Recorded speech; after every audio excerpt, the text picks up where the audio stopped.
കേരളക്കരയാകെ ഞെട്ടിച്ചുകൊണ്ടാണ് ഈ വാർത്ത പുറത്തുവരുന്നത്. ബസ്സിനകത്തുണ്ടായിരുന്ന ജേർണലിസ്റ്റ് സ്റ്റുഡന്റായ അൻവറിനെ അക്രമികൾ വെടിവെച്ച് കൊലപ്പെടുത്തി. ബസ് തടഞ്ഞ് റാപ്പിഡ് ആക്ഷൻ ഫോഴ്സ് ടീം ബസ്സിനുള്ളിൽ കയറാൻ ശ്രമിക്കുമ്പോഴാണ് സംഭവം നടന്നത്.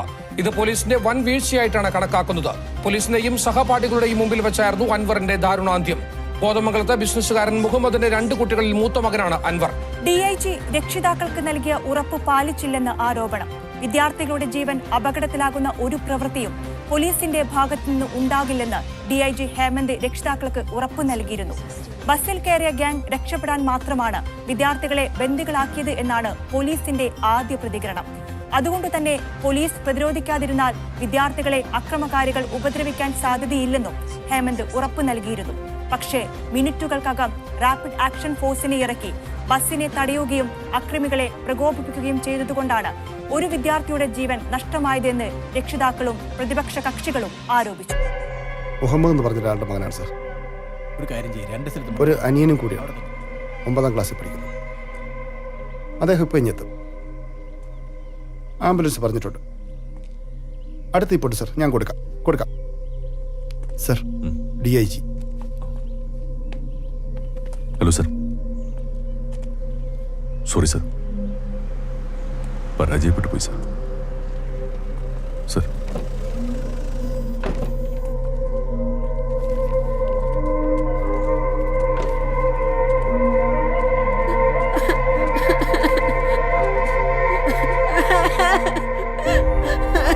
അനുക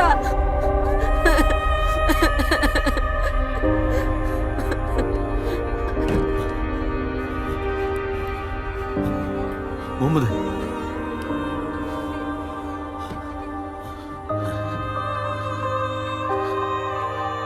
ജോസഫേ, ആന്റണിയെ കോഴ്സിന് ശേഷം ബാംഗ്ലൂരിലേക്ക് കൊണ്ടുപോകണം. അവനത് ഇഷ്ടമില്ലെന്ന് അനു പറഞ്ഞേ. പിള്ളേരുടെ ഇഷ്ടപ്പെടി നമ്മൾ നോക്കണം. എന്തിനാ പേടിക്കുന്നത്? പേടിക്കേണ്ട കാര്യമൊന്നുമില്ല, ഒന്നും സംഭവിക്കില്ല. ധൈര്യമായിട്ടിരിക്കുക. പിന്നെ കുറച്ച് വെള്ളം തരുമോ? വെള്ളം എടുക്കുക. ഭയങ്കര ദാഹം.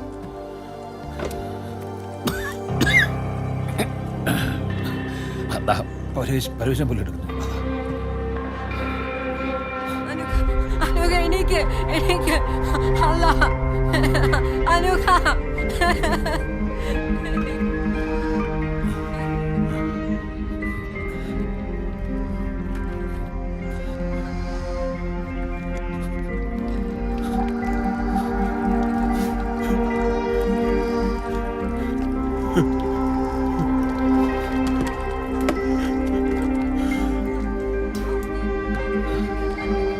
ഞാൻ ഓനൊന്നും കണ്ടിട്ടില്ല.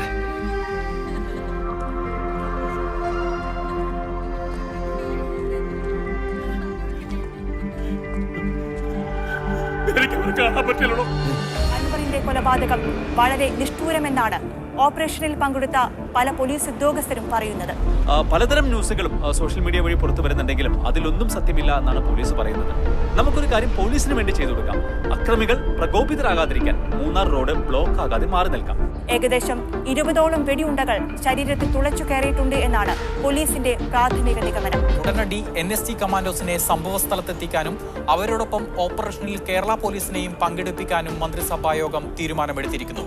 ഇനി കേന്ദ്ര സർക്കാരിന്റെ ഭാഗത്തു നിന്ന് ഉടനെ ഒരു തീരുമാനം ഉണ്ടാകുമെന്ന് തന്നെയാണ് പ്രതീക്ഷ. അങ്ങനെയാണെങ്കിലും വളരെ കുറച്ച് സമയമേ ഏത് ഓപ്പറേഷനും നമുക്ക് മുന്നിലുള്ളൂ. അതുകൊണ്ട് തന്നെ ഇപ്പോൾ എടുക്കുന്ന ഏതൊരു തീരുമാനവും അതിനിർണായകമാണ്. ഇനിയുള്ള കാത്തിരിപ്പ് NST കമാൻഡോസിന് വേണ്ടിയുള്ളതാണ്.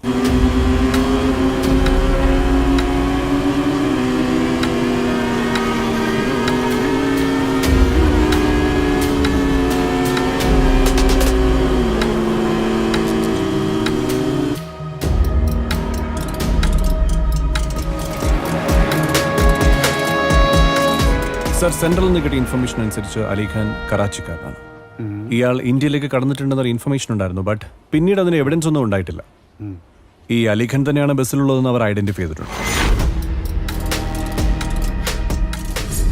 Even I got that information. മറ്റുള്ള ആൾക്കാർ പുതിയതാണല്ലേ? Yes sir. We were able to find out another one too sir. Marhaz. ഇവിടെ ഇന്ത്യയിൽ റിക്രൂട്ട് ഇൻചാർജ് ഉള്ളവൻ, a dirty criminal. എന്തും ചെയ്യാൻ മടിയിലാണ്. സിറ്റുവേഷൻ സാറിന് അറിയാമല്ലോ. പെട്ടെന്നൊരു ഓപ്പറേഷൻ എളുപ്പമല്ല. ഇപ്പം തന്നെ മിനിസ്ട്രി പ്രഷറിലാണ്. ഇനിയൊരു ജീവൻ കൂടെ നഷ്ടപ്പെട്ടാൽ അറിയാലോ. സർ, അലിഖാനെ പോലെ ഒരാളെ മുന്നിൽ കിട്ടിയിട്ട് നമുക്ക് നോക്കി നിൽക്കാൻ കഴിയില്ലല്ലോ. പിന്നെ ഓപ്പറേഷനുള്ള ഓർഡർ സാറിന് കിട്ടിയിട്ടുമുണ്ടല്ലോ. പക്ഷേ ഇത്രയും കുട്ടികളുടെ ലൈഫ് റിസ്ക് ചെയ്തിട്ട് സർ, അറ്റാക്ക് ചെയ്യാനാണ് order. We will go for it. പിന്നെ നമ്മൾ അറ്റാക്ക് ചെയ്തില്ലെങ്കിലും അവർ എസ്കേപ്പ് ചെയ്യാൻ ശ്രമിക്കുമ്പോൾ സ്റ്റുഡൻസിനെ അവരൊന്നും ചെയ്യില്ല എന്ന് നമുക്ക് പറയാൻ കഴിയില്ല. കൂടെയുള്ളത് മർഹാസാണ്. എനിഹൗ, ഈ സിറ്റുവേഷൻ ഹാൻഡിൽ ചെയ്യാൻ നമ്മൾ റെഡിയാണ്. ബട്ട് കൊച്ചുമക്കളാണ്, അവർക്കൊരു പോർല പോലും ഏൽക്കരുത്. Don't you think that we are getting trained for nothing, sir? Yes, youngster, I can understand your feelings. Anyway, you carry on.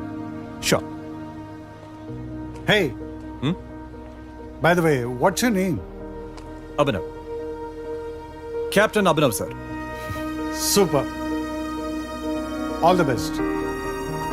Thank you so much, sir.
Bravo 1 Cobra. Bravo 2. Bravo 3. Are you ready? Yes, sir. Yes, sir. Yes, sir.